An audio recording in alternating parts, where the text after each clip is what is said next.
Hi there, welcome back to today's video, and yeah, we're carrying on looking at some of the Avatar main set legends today, and there's one I haven't covered yet, which, yeah, it's the colour pairing that I'm probably weak, well, one of the two pairings I'm weakest in playing, because it is blue-white, and it is Katara, Water Tribe's Hope, 2 white and double blue for a 3/3 human warrior ally, has vigilance. Comes into play, you get a 1/1 ally creature token, and then you get to waterbend X. So you can tap your creatures and artifacts to help pay, and each one pays for 1. And when you pay the X, all your creatures get power and toughness equal to X. It can't be 0, so if someone takes over your turn meanly, they can't kill all your creatures off by activating this for 0. So, that's not the end of the world, but they can probably activate it for 1 and then attack everyone with all the, who's got big stuff in play and kill off your creatures that way. But hopefully it won't get to that, and you'll be able to use Katara to do something fairly fun with. So here we go. Here's what today's deck really does look like. So, because we have an ally, we are going to be having allies in the deck, and we're going to kick off with Earth Kingdom Protectors, just a way of making Katara indestructible if we need to survive a turn. And then we need some creatures that create artifacts and we can use for the waterbending side. So both inspectors appear, the Novice and the Thraben. They're all in today. Compassionate Healer makes an appearance, coming in from Avatar as well, because we can tap this down to gain a life and scry, especially from water bending. Forecasting Fortune Teller also makes an appearance for the first time. Gives us a clue token, so it's another artifact we can use, and in a push gives us some way of getting some card draw if we're stuck. Jong's Deserters comes in. When his creature enters, you put +1/+1 counter on target creature. The reason I'm playing it is a cheap ally, because we do want some ally synergies in the deck. Ondu Cleric's one of the reasons we can gain the life and keep ourselves going, along with South Pole Voyager for the life gain and the eventual card draw, I hope. From there, Water Tribe Rallier. So we've got a little bit more water bending. Look at the top 4 cards of our library. Reveal a creature card with power 3 or less from among them in your hand. Everything else goes on the bottom of your library. Water bends 5. A little bit expensive, but it does help us dig if we need it to. Abu Ancestral Echoes in as well, just so we can literally blink in and out Katara if we need them to. Getting the extra ally tokens sometimes is helpful, and 3 mana to blink is not a bad plan. Academy Manufacturers in, because obviously we're going to have some ways, and well, we've already seen a couple of ways of making clues. We've got some ways of doing treasures and things coming up, so might as well get some extra tokens while we can. Avatar Enthusiast just gets bigger because of the allies we're playing, and Earth Kingdom Jailer gives us a way of exiling that very annoying artifact, creature, or enchantment our opponent controls until they kill this off. And it's a 3 mana 3/3 that does kind of affect the board, so it's pretty good. North Pole Patrols in as well, just so we can untap things, or we can waterbend to tap target creature and opponent controls if we're on the receiving end of something we don't like. Rosie Cotton of South Lane from Lord of the Rings appears, just to give us another food token, and we're creating tokens. We can chuck around some +1/+1 counters, so it seemed like a plan. Sokar Lateral Strategist is also in, just so we can get the extra card draw when we attack with this card and one other. Suki, Courageous Rescuer, also makes an appearance just to pump up our creatures a little bit, and when our permanents leave the battlefield during our turn, we get a 1/1 white ally creature token. Yes, it only triggers once a turn, but hey, it's another card way of triggering the waterbend side of things. Water Tribe Captain's in. Now, I don't quite understand why this didn't get waterbend. It's just a flat 5. I've played it today because it is an ally, so it kind of helps, and it's a 3 mana 3/3 ally, so that's pretty good. Can we get 5 mana? Maybe, to pump everything else up. I just wish this had water bending as well. Aang the Last Airbender, just so we can literally airbend something and then have some flying blockage. Yeah. Appa Steadfast Guardian is a bit of a no-brainer in this deck. I think if this doesn't go in every white deck I play around with Avatar where I can, there's something wrong with my brain, because it's just a great card. 4 mana for a 3/4 that flashes and flies in. Can literally fly in, save all your creatures in play. Yes, it kills all your tokens off, I'm aware of that. Just so we're clear, it kills off all your token creatures. I do know that.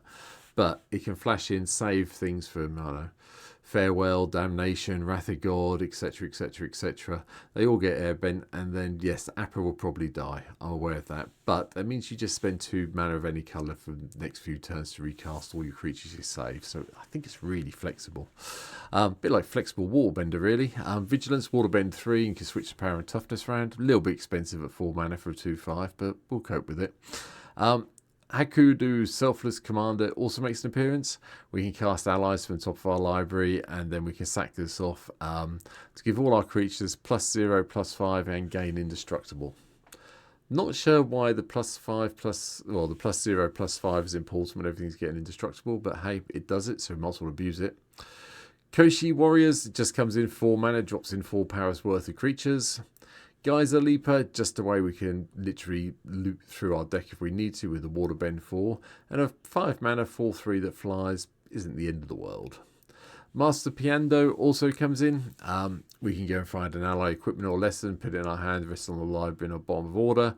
5 mana for a 4/4 with first strike's fine, but Seagate Law Master is very good. Draw a card for each ally you control. Yes, it's a 1/3 for 5 mana. You're not going to block with it, you're just going to keep it in play. Hope you have some allies in play and draw some cards in your next turn after the Summoning Sickness is gone. Seascape Aerialist again, a little bit weak at 2/3 for 5 mana, but allies coming into play means that all our allies gain flying. Yeah, that's pretty good, I think.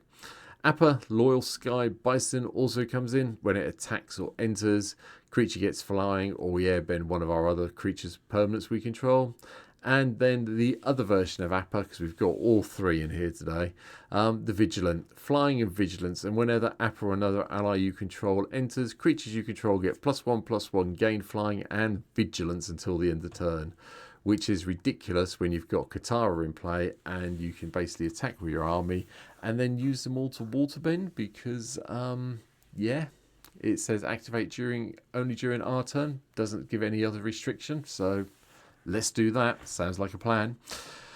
Sorceries, well, we've got a few little bits and pieces. So we've got Hard Evidence to give us another clue token and a crab that we can use to do the Waterbend with. United Front is just one of those cards now.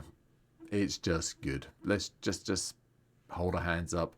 2 white and X, get a whole lot X/1/1 of white ally creature tokens, and then chuck around a whole load of +1/+1 counters on everything we control. Yeah, I'm happy with that.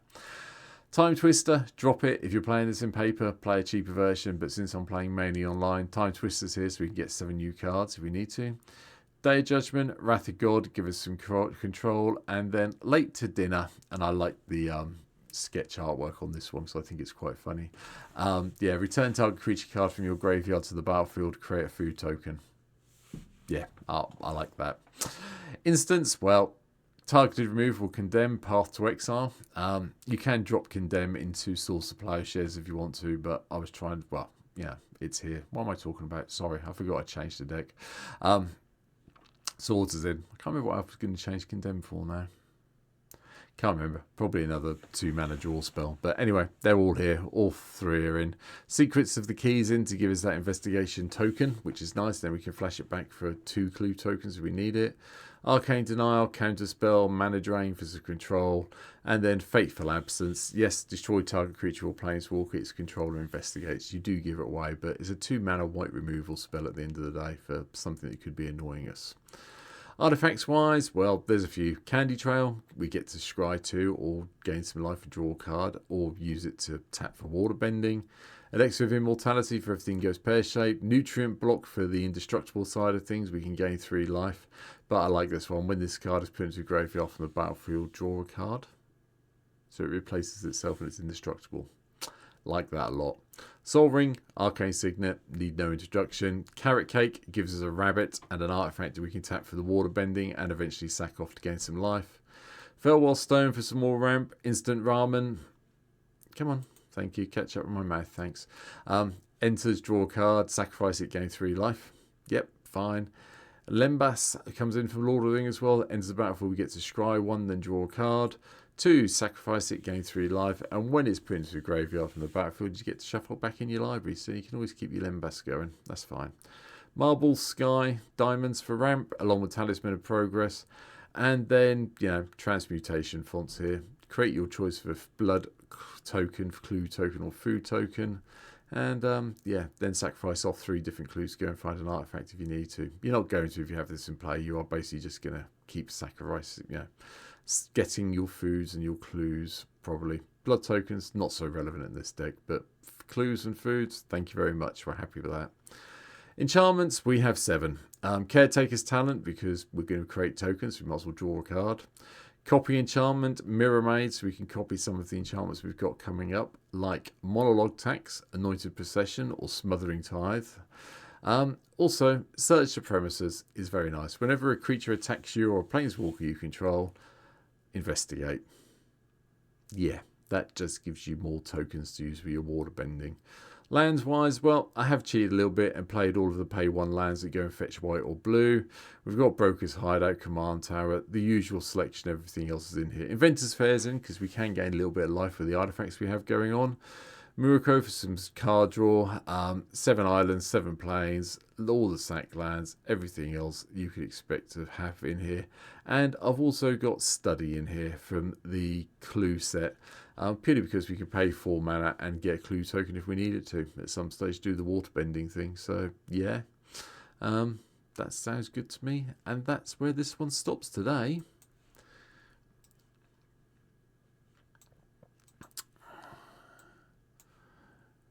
And yeah, so there you go. That is Katara, Water Tries Hope. Azouris has always been a weak spot of mine, I'll be honest. I have a lot of trouble playing blue-white. Yeah, there's been a lot of thoughts as to why, mainly because I like beating down with things, hence why green is my favourite colour. But, it's the way it goes. But this one I am looking forward to playing, so I think the waterbending side of it will just satisfy that urge to beat down with things when we get there. So, please hit the like button, hit the subscribe button. If you can, give me a cheer. Help me beat the YouTube algorithm. Thank you to all the people who subscribed recently. We're currently sitting at 807 subscribers here on YouTube as we record this one. So thank you everybody who subscribed in the last week or so. 193 to go. We'll get to the magic 1,000 number, and we'll do a celebratory video or something special when we hit 1,000. But for now, leave me a comment. I do read them all. I do respond to them all. And I'll be back tomorrow with yet another card from Avatar. So thanks for watching. Take care. See you tomorrow. Have a good one. Bye.